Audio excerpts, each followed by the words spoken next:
Yo, what is good, YouTube? It is your boy James, and today I'm coming at y'all with another episode of the previewing and predicting series. And today we're going to be talking about the Charlotte Jailbirds, aka the Hornets. I had some jokes prepared for the start of this video, but I decided to keep those in the bag because I think it's probably a little too early, and some music to dance to. But we can keep those in an arsenal for a later time. But Charlotte Hornets for me are a team that's a little harder to predict just because I think that they don't have a clear direction. And I think at the end of the day, I was watching Pick a Side, who I like a lot, but they said, I don't remember who it was, but someone said, if you have your franchise guy, which is LaMelo, then you have a direction. And I agree to an extent, but at the same time, you have to know how you're going to build around him. Are you going to build around him with guys like Terry Rozier and Gordon Hayward, who probably will get you maybe in a playoff series, but if then you're going to get swept or like sit in that playing area? Or are you going to take a couple years? LaMelo's going to sign his rookie max no matter what. Every rookie does it, as they should. So you're going to have LaMelo for at least he probably wouldn't request a trade for 3 years if he would request a trade. So you have to think you're going to have him at least for 3 years. Is it really worth it to stay in that play-in scenario? Or would you rather take a step back, try to find him a number two, or make him a number two and draft your number one?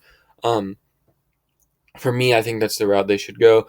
Just when talking about it, I mean, like, there's a guy like James Booknight who I'm very high on, but you can't really start him because you've got Terry Rozier making $25 million. Kind of the same thing with Jalen McDaniels, even though I don't think his upside is as high as Booknight. You have Hayward there at the three, so it's like, in what world can you really bump these guys when they're making 25 and $30 million? So I think at some point they do need to find their direction. And I honestly, I don't even know if like Hayward and Rozier are movable at this point, unless you're gonna just do the Westbrook package and clear as much money as possible, which wouldn't be a bad idea. Excuse me. But I do just want to mention real quick, and like I said, I had jokes prepared, but I'm not going to make them here. The Miles Bridges scenario is very unfortunate because I liked him and LaMelo's fit together a lot. But obviously we know what happened there, so that sucks, and I'm gonna give them credit for that they weren't expecting their number two to do some fucking stupid shit like that.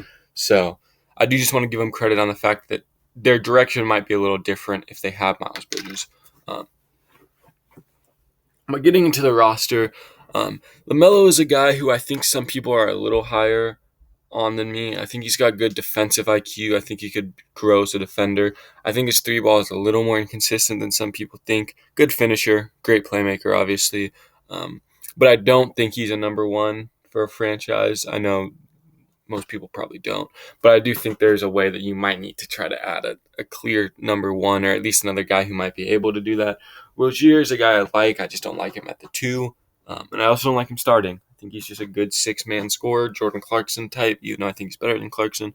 Hayward, I like his fit next to LaMelo, honestly, but I just think it's too early. I think if they were to take another year or two to continue to add young assets and then bring in a guy like Gordon Hayward, I would like it, but I think it was a little too early. PJ Washington is a guy I like. I don't think he's got super crazy upside, but I think he can fit in a lot of scenarios as a shooter, as a good rim protector, versatile defender.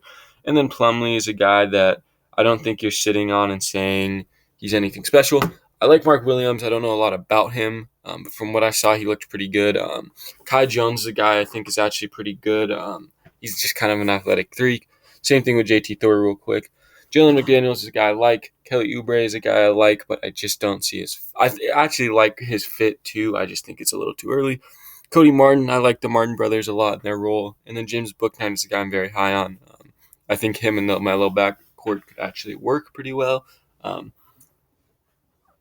yeah, when it comes to this team, like I said, I don't even know if I'm comfortable putting them um, in a top 10 spot, really.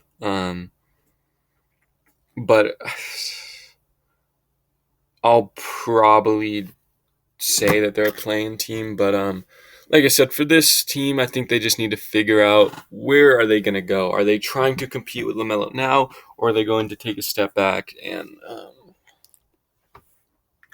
continue to add young assets around him? Because, like I said, you have him for contract-wise at least 5 years on the rookie max. And request a trade, he's not going to do it for 3-4 years. So, personally, I think they should take the step back. But for their record, I have them around like 42-40. I just don't think they're a really good team. I think the East is very good. I think the West is very good as well when they go play in the West. So I just don't think they're better than a lot of teams, but I do think that they have the talent to win them or sit around 500. Maybe they fall a little under, and I have them at like 39-43.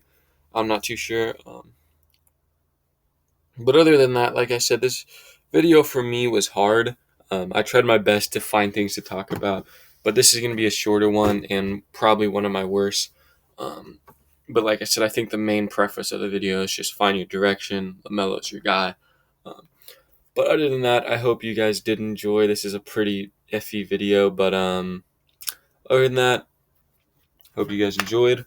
Like and subscribe. Also, if you're on Twitter, I always put my Twitter link in my bio. I don't really only talk sports there. I kind of just try to be, a personality on there. But we always do spaces or whatever. So if you if you do enjoyed, or if you enjoy me, you might enjoy me more on Twitter.